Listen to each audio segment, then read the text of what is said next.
Hello, this is Senior Product Team F45. From left to right, we have Joelle, Asa, Louise, and Wyatt. The senior project was given to us by our sponsor Charlie through his LLC Ideamotion with a project that he has termed On Your Feet. We are helping him to develop a wheelchair that is for rehabilitation and mobility assistance.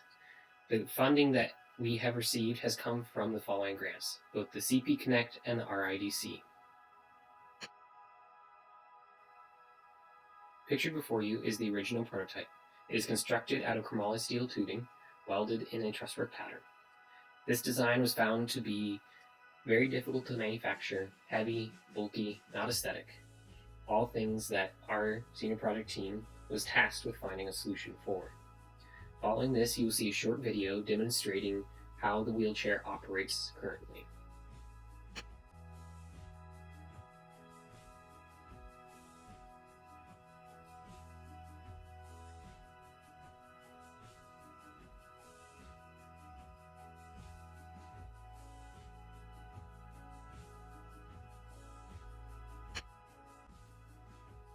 The focus of the project was to redesign the back panels of the wheelchair, replacing the chromoly steel tubing with some form of composite panel. Fall quarter was spent ideating and brainstorming different methods of replacing the frame with composite structures, followed by this past winter quarter and spring quarter constructing, testing, iteratively, different composite panels to find the best solution. Here you can see our original drawing for what we wanted the design to be, as well as a CAD version of the same design with holes in it. And on the right, our final panel that we manufactured out of foam. As you can see, there are no holes in it because we didn't get to the point in the project to be able to test those.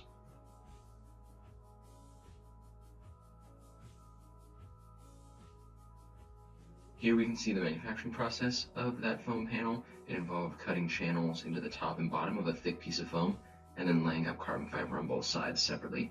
We made sure to have the carbon fiber be the same amount of layers all the way around.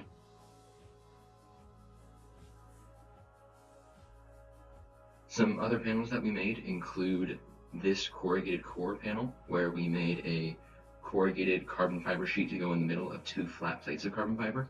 This way we could get the benefits of the corrugated geometry with the other benefit of having flat surfaces on both sides of the panel.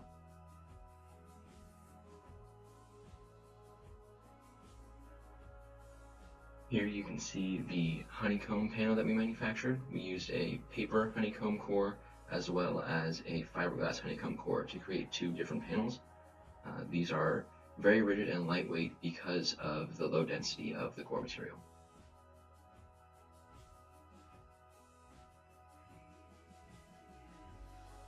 By our sponsor request, we were asked to test plywood as well as plywood wrapped in carbon fiber to see if there's any advantage to using these basic materials. So here you see the plywood panels that we had as well as the identical plywood panel with carbon fiber. One of the final panels that we manufactured was a foam panel that uses two sheets of flat foam with a layer of carbon fiber in between. Our goal for this panel was to get another very lightweight panel that can take advantage of the structural rigidity of these foams. We used coupled strain gauges adhered to the top and bottom surface of each panel at the same relative location to collect the data that would help us determine each panel's strength and stiffness. The values of strain each panel experienced during the testing were obtained through a strain reader, and two different panels were used side by side for each trial run in order to complete an adjacent half-bridge strain testing circuit. For the circuit, an active panel pictured here on the left and a dummy panel pictured here on the right were combined in order to negate any strain in the active panel induced by thermal effects of the sun. The wiring for an adjacent half-bridge takes one wire from the active panel into the positive terminal of the reader, one wire from the dummy panel into the negative terminal, and one wire from each panel to join the two in the neutral terminal.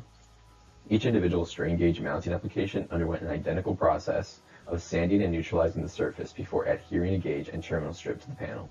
Stranded wire was soldered to the terminal strip, and a single strand of the wire was used to connect the terminal strip to each gauge at the two connection points. The testing setup consisted of aluminum L brackets clamped in pairs to both ends of the test panel. The fixed end was bolted to a heavy, fully metal testing table, while the free end was left to carry the load using a U-bolt and an extension rod. The testing procedure consisted of continuously recording strain data in 10-second intervals, while weights were incrementally added until a desired maximum load was reached. Once at the max, the weights were removed in a similar fashion until the panel was fully unloaded. In addition to strain measurements, deflection measurements were taken with a ruler before adding or removing a weight. For each deflection measurement, the tip of the panel on the free end was measured relative to the ground. Our goal was to conduct 5 tests for each panel. Here you can see the data for the thin film panel, where we overlaid the data from all 5 runs and included the average of all the data combined. The graph on the left shows the total deflection of the panel. More importantly, the graph on the right shows the bending stiffness of the panel. Here you can see the average data for all the panels. The legend organizes the panels from highest performing to lowest performing. On the left is a graph of overall deflection. On the right is a graph of overall stiffness. Our sponsor expressed a concern about the panel weight.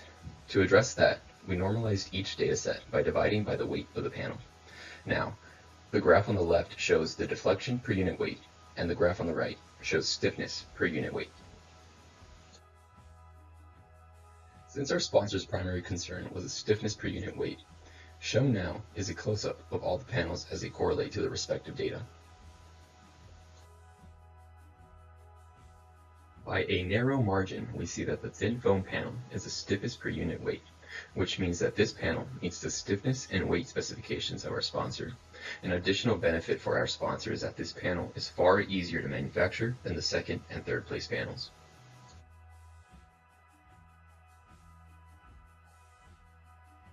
We would like to thank Cal Poly for the use of their facilities, our advisor Dr. Eltari Eldandor for his mentorship and support, our sponsor Charlie, and the CP Connect and RADC grant programs for making this project possible.